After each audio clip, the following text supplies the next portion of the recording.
Saudi അറേബ്യയുടെ വിദേശ കരുതൽ ശേഖരത്തിൽ വൻ വർധനവ്. ധനശേഖരം കഴിഞ്ഞ 6 വർഷത്തിനിടയിൽ ഏറ്റവും ഉയർന്ന നിരക്കിലെത്തി. 1.78 ട്രില്യൺ റിയാലായാണ് വിദേശ കരുതൽ ധനം ഈ വർഷം ജനുവരിയിൽ വർദ്ധിച്ചത്. സൗദി ദേശീയ ബാങ്കായ സാമ പുറത്തുവിട്ട കണക്കുകളിലാണ് വലിയ വർധനവ് രേഖപ്പെടുത്തിയത്. സൗദിയുടെ വിദേശ കരുതൽ ശേഖരം കഴിഞ്ഞ 6 വർഷത്തെ ഏറ്റവും ഉയർന്ന നിരക്കിലെത്തിയതായി കണക്കുകൾ സൂചിപ്പിക്കുന്നു. ജനുവരിയിൽ 1.78 ട്രില്യൺ റിയാലായി സമ്പാദ്യം വർദ്ധിച്ചു.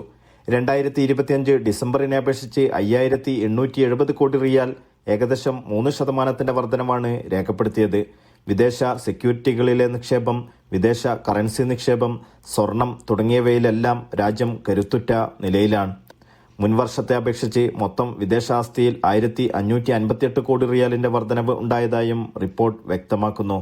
വിദേശ കറൻസി ശേഖരമാണ് സൗദി ആസ്തിയുടെ 95%. ജനുവരിയിൽ ഇത് 1.69 ട്രില്യൺ റിയാലായി ഉയർന്നു. IMFലെ SDRകളിൽ 5% വളർച്ചയും ഇക്കാലയളവിൽ ഉണ്ടായി. അതേസമയം രാജ്യത്തിന്റെ സ്വർണശേഖരം മാറ്റമില്ലാതെ 1.62 ബില്യൺ റിയാലായി തുടരുകയാണ്. Naushad റിക്കൂർ, media 1, Dammam.